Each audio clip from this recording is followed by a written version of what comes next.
Okay, here we are, back again finally. I'm so sorry for the long gap in the uploads. I just got caught up in the whole holiday hassle and I needed to take some time off because it simply became too much. Then the new year came and I never really got started. There's so much happening all the time and it's hard sometimes to find the time to create and upload these videos. But never mind that, I'm back again now. I wish you all a very happy new year, a little bit delayed.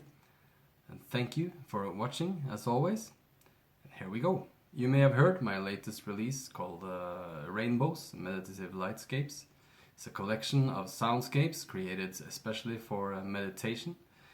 On this project I've used pretty much all the knowledge that I've gathered for the last 9-10 years and put all of it into these pieces.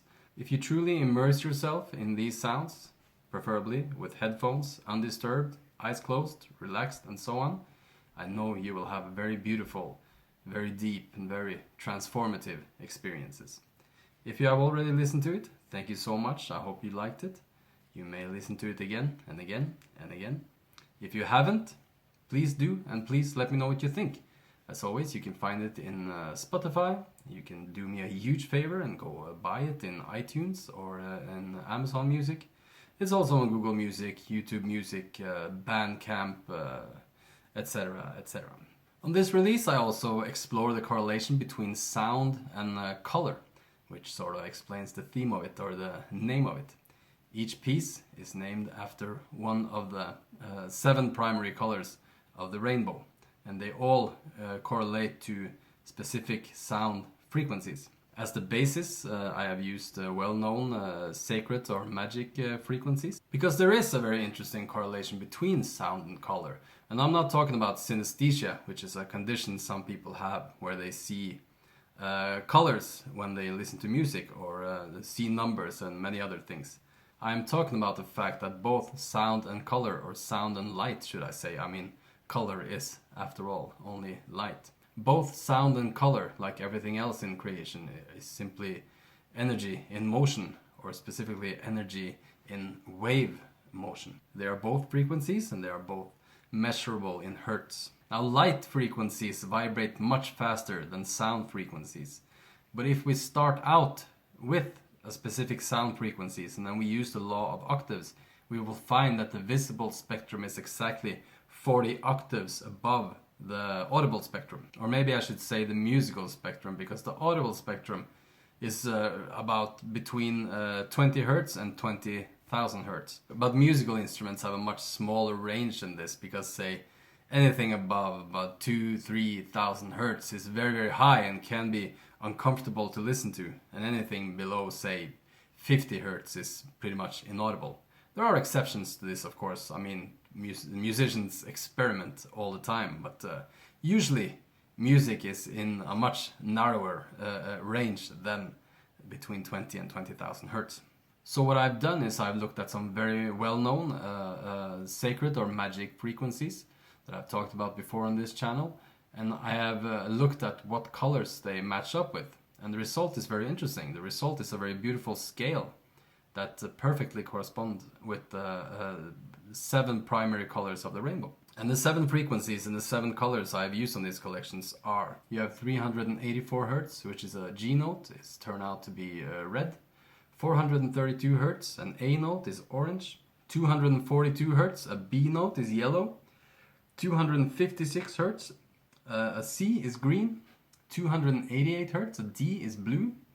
324 Hz, an E is indigo, and 360 Hz, an F is violet.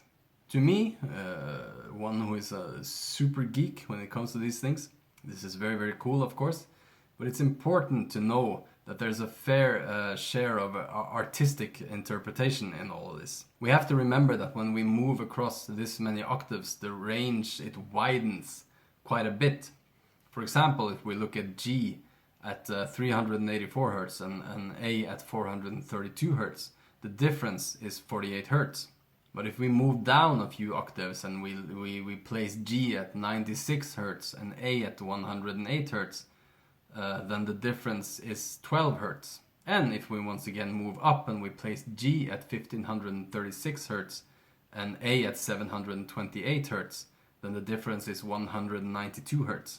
This is a perfectly natural thing to occur as we move up and down the musical scale, and of course when we move up as much as 40 octaves, it's obvious that the range or the differences will become very, very big.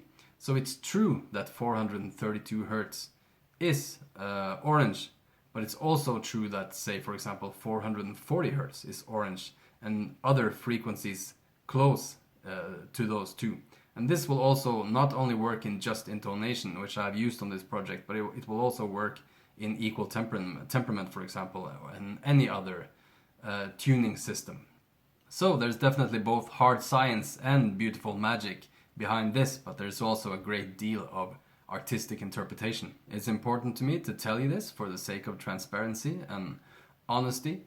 I could probably have 10 times as many subscribers and listeners as I have now if I was willing to make sensational claims and bend the truth a little bit, which isn't exactly uncommon here on YouTube, but I will never do that. I will always stick to the absolute truth. And this whole thing, of course, comes very close to the whole topic of sounds, colors, and chakras, which is a big thing, a big talk in the whole New Age community, and which I will address in my next video. I think that's good for now, and I will end it right here. Thank you so much for watching. If you appreciate the work I do here and the time I spend creating these videos and my music and the book and all the other things I do, you may support me in many ways. I have a Patreon page, for example. You may also listen to my music in Spotify. You can download in iTunes, Amazon Music, Bandcamp.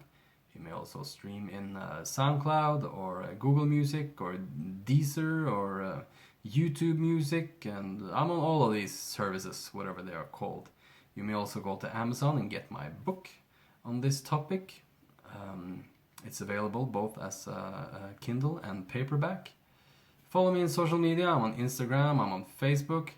I will link my website in the description of this video. If you click that, you will find links to pretty much everything I do. Except for this little break that I just took. I've been uploading videos every week thus far. I don't know if I will continue doing that. I have talked about so much, and for anyone who's interested in this topic and who is a beginner or intermediate in this, I mean, I think I shared a whole lot of valuable information in the videos that I've uploaded so far and in the book I've written. There's still quite a bit to talk about, but most of it is frankly out there already. So I'll continue to upload videos, but perhaps not as frequent as I have this far. I have many projects in the works, a lot of new music is coming. A new book will probably also come this year, which deals more with the esoteric aspects of sound healing. I'm looking very much forward to share that. And once that book is out, I will of course start sharing some of that information in video format here on YouTube. But no worries, you will see me again very soon. Maybe every other week, I don't know. But I won't let it be a month between each video. And new music will keep on coming regularly. I promise you that. Once again, thank you so much for watching. If you haven't subscribed already, please do. Please click like on this video if you actually like it. And you may also press that bell icon so you get notifications when I upload new videos on this channel. Thank you, and I'll see you very soon.